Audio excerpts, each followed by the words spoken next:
নেতাদের এখানে 3টা ইউনিয়ন আছে, তাই তো? সবাইকে নিয়ে নেতাদের সাথে কথা বলে এটার নিষ্পত্তির ব্যবস্থা করেন।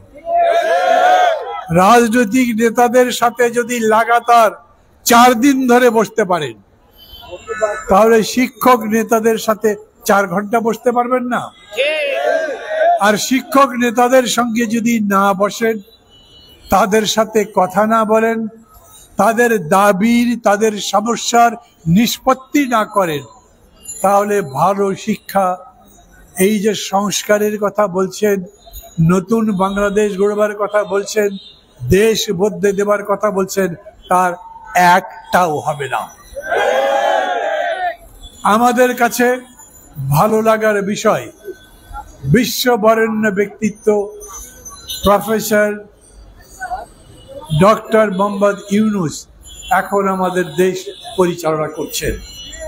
তিনি নিজে একজন শিক্ষক, তিনি নিজে একজন কর্মী মানুষ, তিনি নিজে তার গ্রামের মধ্যে গরিব মানুষের গরিবি দূর করবার কাজ শুরু করে আজ সারা বিশ্বে আদৃত।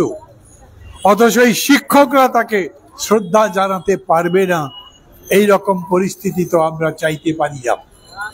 সারা দুনিয়ার মধ্যে আপনি সম্মানিত, কিন্তু নিজের দেশে যদি মানুষ আপনার প্রতি আস্থা রাখতে না পারে, ভালোবাসা দেখাতে না পারে, তাহলে তার চাইতে লজ্জার আমাদের কি হতে পারে?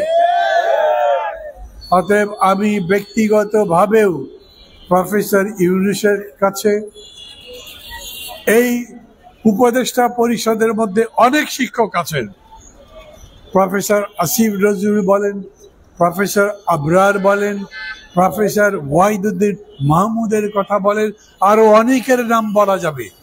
তারা হয়তো প্রাইমারি লেভেলে, মাধ্যমিক লেভেলে শিক্ষা দান করেননি, কিন্তু যেখানেই হোক তারা শিক্ষা দানের জন্যই পরিচিত, তারা শিক্ষক হিসেবে পরিচিত।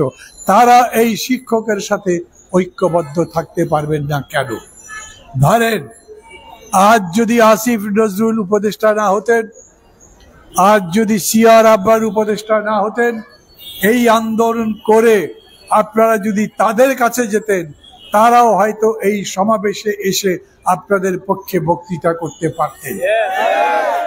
অতীতে এই রকম সমাবেশে তারা এসেছে, আজ আসছেন না কেন? কেবল উপদেষ্টা হয়েছেন বলে?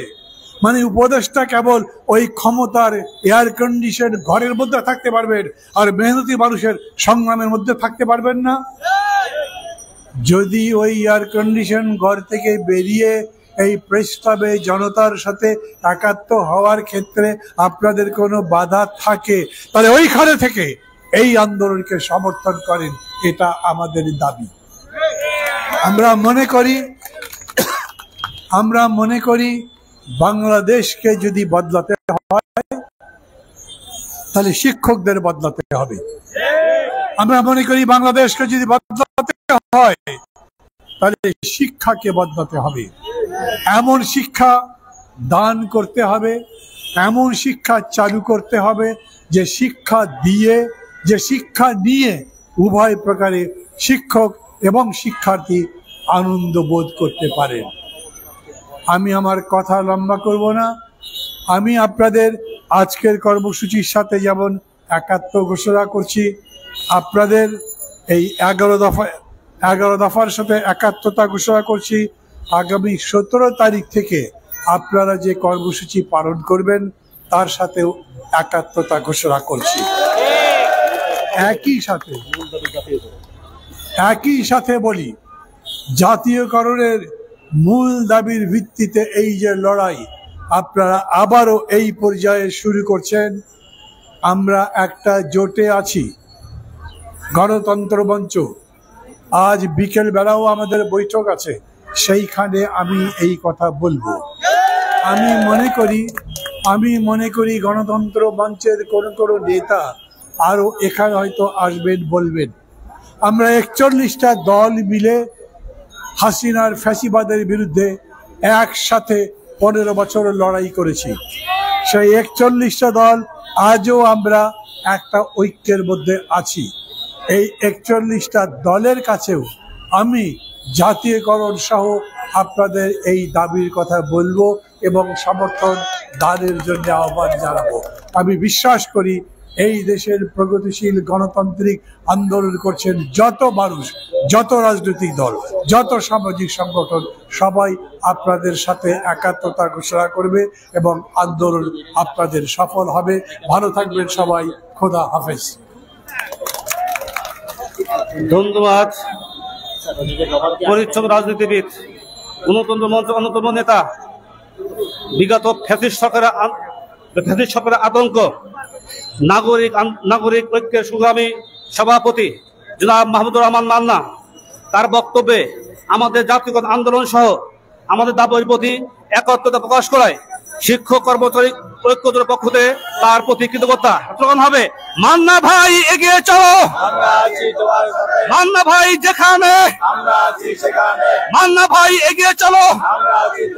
ধন্যবাদ। সংগ্রামী বন্ধুগণ, আমার মনে হয় আমরা যদি নেমে যাই এবং ওদিকে যদি বন্ধ করে দিই, গাড়িগুলো ওই পাশ দিয়ে চলে যাবে। আমরা আর বেশিক্ষণ সমাবেশ করব না, অল্প সময়ের মধ্যেই আমাদের এই সমাবেশ শেষ করব। আমরা ওই নেমে আমরা এদিকে যদি থাকি এবং ওইদিকে আমাদের ভলান্টিয়ার বাহিনী যারা আছেন, আমাদের স্বেচ্ছাসেবক ভাইয়েরা যারা আছেন, তারা দয়া করে ওই দিকে গিয়ে গাড়িগুলোকে ওই রাস্তায় একটু ঘুরিয়ে দেন। অল্প সময়ের মধ্যেই আমাদের এই সমাবেশ আমরা শেষ করব।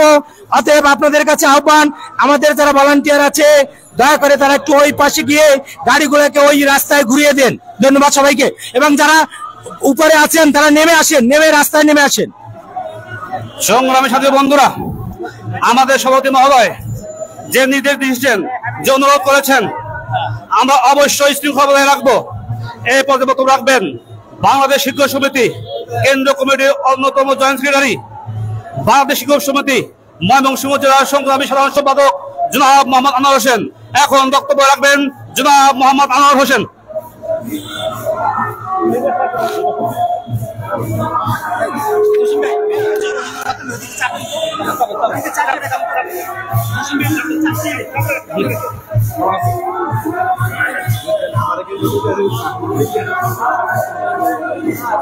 বাংলাদেশ শিক্ষক কর্মচারী ঐক্য পরিষদ কর্তৃক আয়োজিত আজকের এই শিক্ষক কর্মচারী মহাসমাবেশে আমাদের সভাপতিত্ব করছেন আমাদের প্রিয় নেতা